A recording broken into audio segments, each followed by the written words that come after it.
Hi, and welcome to the UConn Men's Soccer Coaches Show. We're here at Husky's Tavern. Next to me, I have Coach Ray Reed, Senior Andrew Garys, and Senior Scott Levine.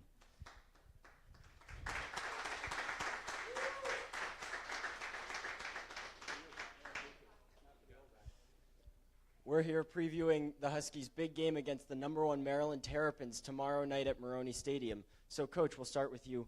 What do you feel are going to be the keys to victory tomorrow night? You know, I think our guys have done a real good job this year being focused when it counts. We have to be good defensively behind the ball. Scott's got to continue to play. Scott's been playing fantastic for us this year. He's got to continue to keep us at that level. And then, you know, the attack, which has been very dangerous all year, and we're getting better on the finishing with Abdul, Nico, Nick Apostol, Blaze, Josh Burnett.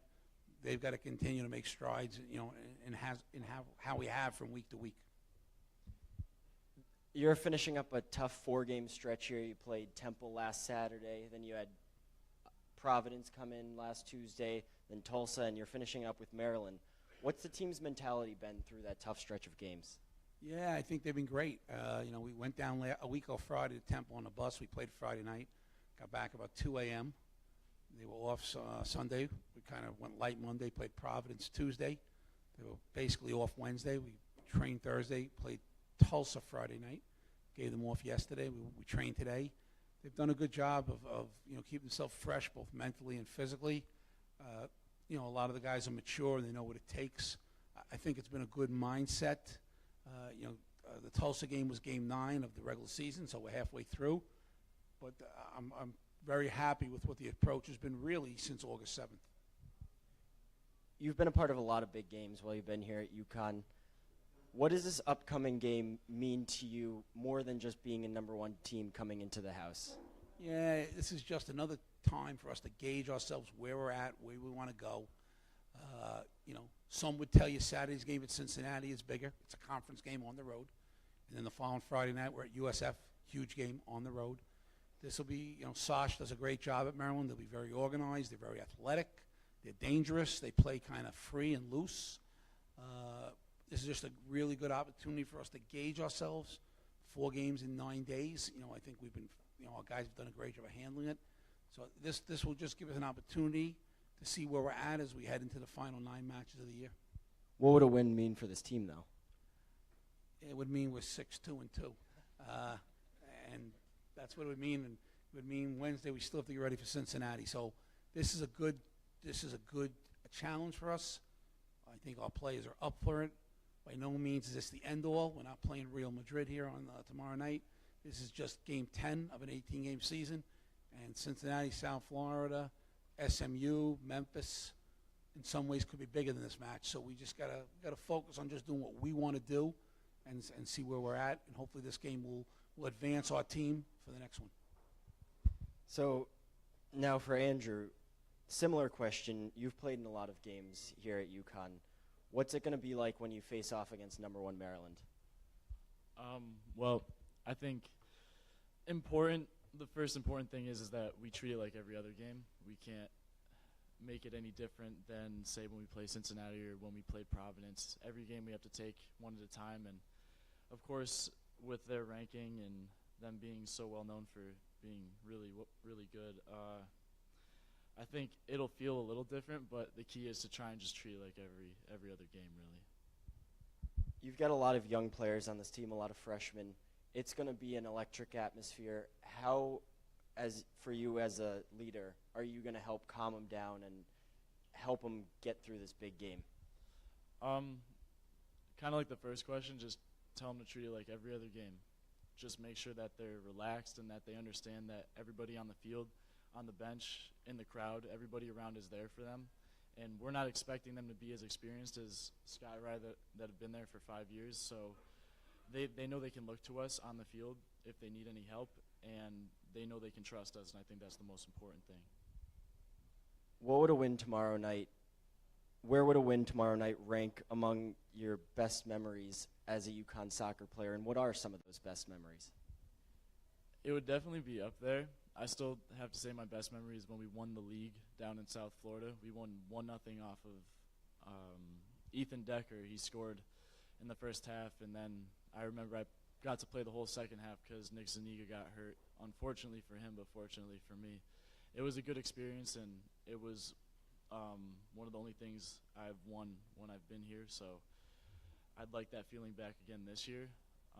And then the other game, funny enough, was against USF on Halloween 2 years ago, where I scored, and we won 2-1, and it kind of spurred us on to make it into the NCAA tournament in the postseason.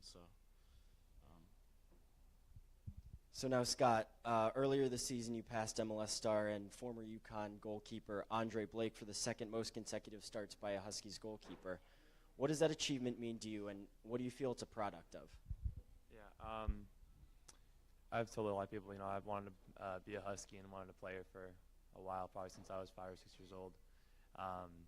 So it's very big for me not only to be in this program and play for this program, but accomplish something with this program.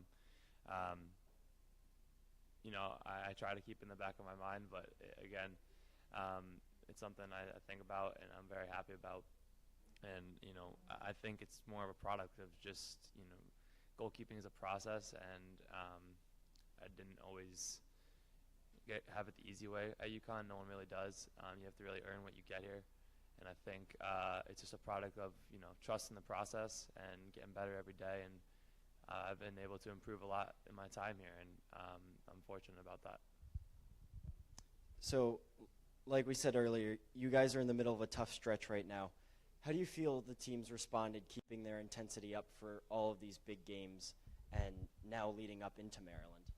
Yeah, 4 games in 9 or 10 days is not easy. And we knew it wasn't going to be easy coming in when we first saw the schedule, but I think one of the keys is, games are really intense, and it's what you do after the games to get prepared for the next game. And having 4 games in such a short amount of time, it's about getting your mind and giving your mind a rest, giving your body a rest, and being able to shut down your system. And I think as a program we do a really good job of getting ready for the big game, but then after the game we take some time after, decompress, and let our bodies get away from the stress of it and the intensity of it. But then when it's time to dial it back up, we're ready to do that. What do you think's made the defense so successful this year, and what are they going to have to do against Maryland? Yeah, the defense is all returners. They all know what it's about. Dylan, obviously redshirt junior, Hauser junior, Nkosi redshirt sophomore, and Goose obviously a redshirt senior. So they all been through the process. They all know what being a Husky entails, what Coach Reed expects. And I think one of the biggest things is we're all comfortable with each other. We know each other for years now. We know what each other like to do, our strengths, our weaknesses, each other's weaknesses. I think just being around each other and knowing, how we can count on one another and how they can count on one another is definitely one of the keys to, our defense playing really well this year so far. But, like you said, it's just another game. And as long as the back four and myself and everyone else on the field do their job, that's really what it's going to come down to. We're not asking anyone to go out there and be messy or do anything spectacular. We're just going to ask you to do your job, and as long as everyone does that, we'll be fine. Do your job. That sounds familiar for a Sunday afternoon. I believe we have some fan questions. This comes in from Pete. Coach, you've said that this is one of the better sides that you've coached. Hold on. You said this is one of the better teams that you've coached. What makes these guys so special? I just think a lot of them are committed to doing the extra things, the little things that make the difference. I think there's a lot of belief to the group. It's a talented group, but I don't think they're relying on talent. They're trying to do the right things to make us effective and successful. And frankly, they're fun to be around. They're, in a lot of ways, a lot of them are mature young guys. They understand what's expected here, and they're getting after it. And I think last year it didn't end the way we wanted, and I think a lot of these guys took ownership in that and have a lot of pride, and they're doing everything they can to kind of steer it in a different direction. I'll ask the same thing to you, Andrew. What have you seen from your teammates this year?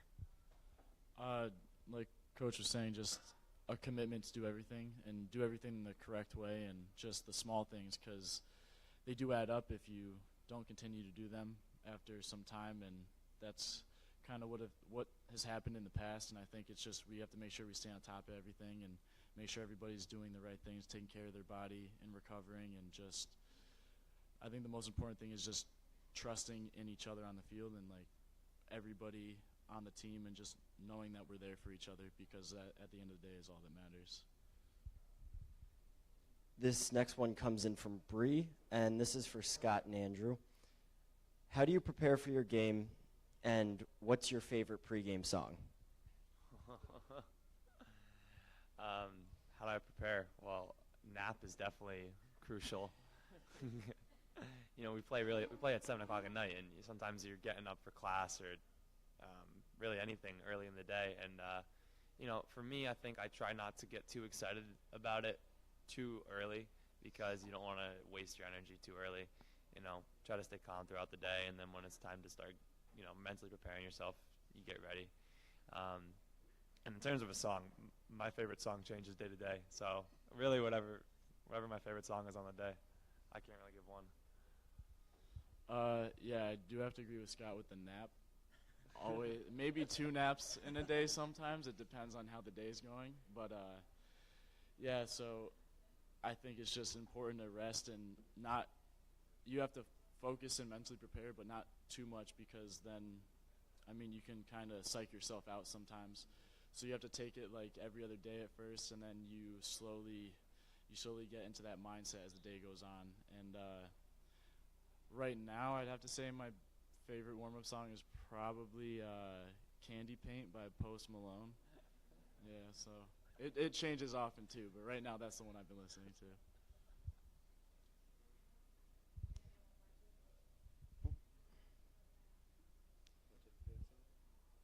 Do you have a favorite pregame song, Coach?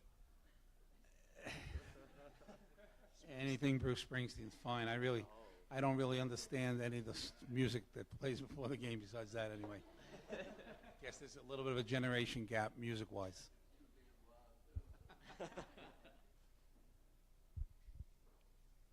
This one comes in from Christine, and she asks, do you prefer day games or night games? Yeah, it's an interesting one. On the road, I think day games, because it's a long time in a hotel. Like next week, we're playing Cincinnati at 4 o'clock, which means our pregame meal's at noon, which tells me, you know, I think it's easier on the players and it's easier on me. At home, I kind of like the night game, let the sun go down, let the people get out. You know, so I would, if I had a choice, I'd say all night games, but there is something on the road of playing a little earlier than 7 o'clock and not sitting around a hotel all day. Goose? Definitely home has to be at night, and then away I'd prefer more like around the mid-afternoon time. So he's right. It's a lot of time in the hotel, and sometimes you get a little stir crazy in there, but definitely in the middle of the day is the best time for away games. I'm going to have to say pretty much all night games. When I was younger, every game was at noon, every 10 a.m. And you need to get up sometimes you get up at 7 a.m. and then you play in 3 hours, and that was not ideal. But no, I like the idea and the feeling, you know, being under the lights, letting all the guys get out there and all the girls get out there, and having a big crowd for games. And I think that's something special that UConn does. We've got another one. This one comes in from Ed. How much time do you guys spend on penalty kicks? Not enough. Yeah, you know what? I'll be honest with you. We've tried it every possible way. Spent a lot of time early in the season. No time early in the season. Multiple kicks, you know, in the postseason. One in the postseason. Not to pass the buck, being honest with you. You just got to have guys that want to take the kick when it counts. We've had 13 guys work on kicks for a month, and then we get to the game, and okay, these are my 5, and 3 of the 5 want no part of it. So they've wasted our time for a month working on them, and when the moment's big, they want no part of it. So it's a crapshoot. Look, in the 2000s, we won the league a couple times on penalties. We advanced the NCAA tournament on penalties. You know, we were real good. And then we had a rut for 4 or 5 years, you know, that cost us 2 conference championships and multiple advancements in the NCAA tournament. It comes down to guys, and again, I'm not passing the buck, guys wanting to handle pressure. You know, we haven't started yet. You know, once we realize we are in the postseason, we'll start to work on it. But we will not I think when we do a lot of it, it creates a block for them. It's better off just to have a few guys take them, 7 guys you can count on, and 5 take them, because you cannot simulate. We've done, you miss your run, all this stuff. You cannot there's no simulation of the pressure of you're out of the conference tournament or your NCAA season's over if you miss. There's nothing you can do to a player in October in practice to simulate that kind of pressure. For you, Scott, what's it like being on the other side of the penalty kick, and how do you prepare for teams when you're going into an elimination tournament such as the conference tournament or NCAA tournament? Do you scout the other teams, how they shoot, or are you just a guesser? So yeah, my coaches do a good job of showing me some film and showing me how some of the other players have taken their penalties in the past. But honestly, I don't pay much attention to it. For me, it's more of I'm going to watch the players in the game, learn what kind of foot they prefer. Are they a technical player? Are they a guy that's just going to step up to the spot and hit it as hard as he can, and while he doesn't even know where it's going? So a lot of it comes from that, and then a lot of it is just kind of in the moment how you feel, reading certain cues and stuff like that. But in terms of the preparation for it, I keep in the back of my head, but it's more of an in the moment thing. And we have one here from Alex. What is your favorite part about the UConn Goal Patrol?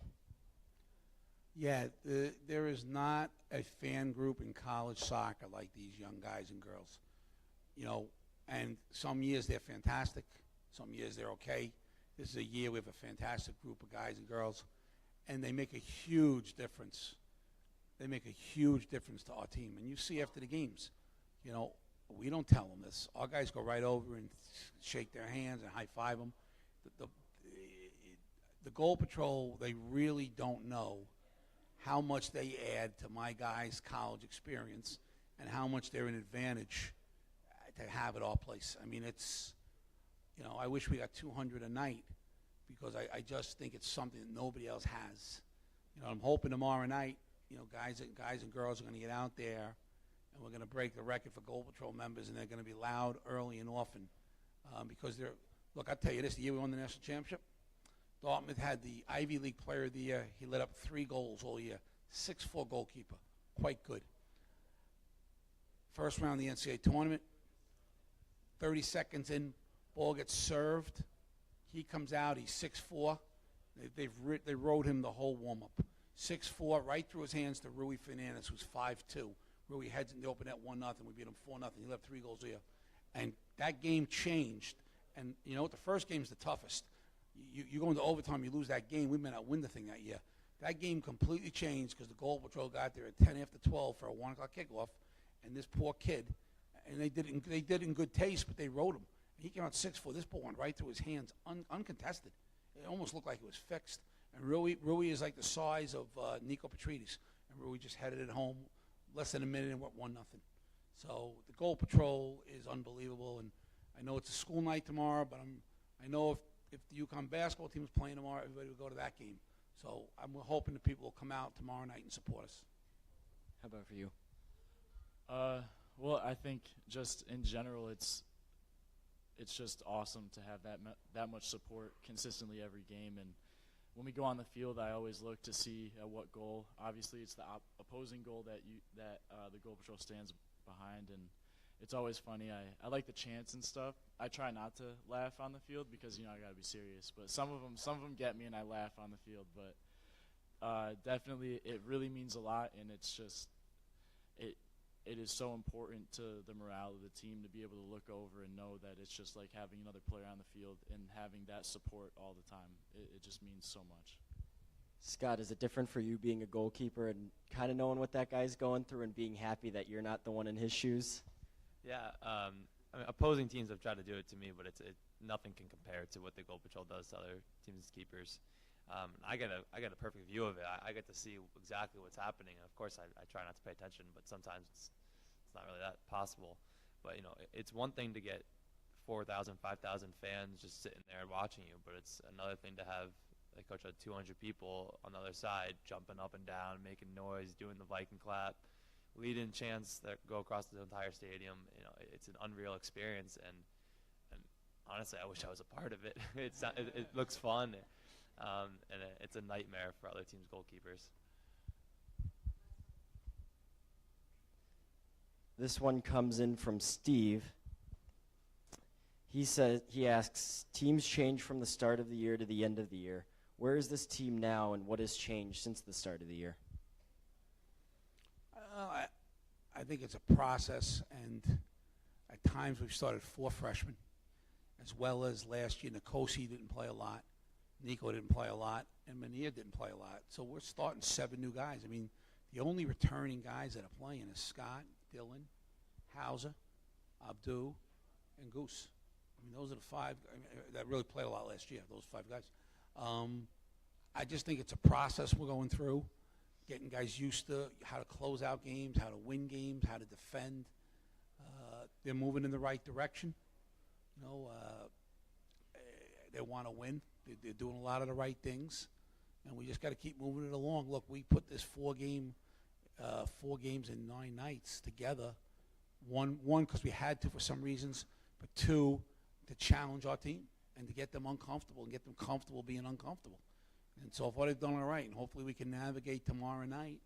And as I told them today, Saturday at Cincinnati is this huge. I'm not looking past Maryland, but that's a huge game too. So hopefully what we've gotten through this streak will help us tomorrow and carry over the next Saturday, and then the following Friday at South Florida, and then the following Tuesday at BC. But no, they've made great progress, but it's still early in the season. There's still a lot of, we've got 9 matches left, and this team's going to be defined by what it does from October 1st to November 1st. We've already done from August 7th to October 1st. It's going to be defined by what we do in the next 9 games. Well, that's what they have to say about Maryland tomorrow night. Thanks for tuning in. On behalf of myself, Coach Reed, Andrew, and Scott, thanks for tuning in, and we hope to see you at Maroney Stadium tomorrow night as the Huskies face number 1 Maryland.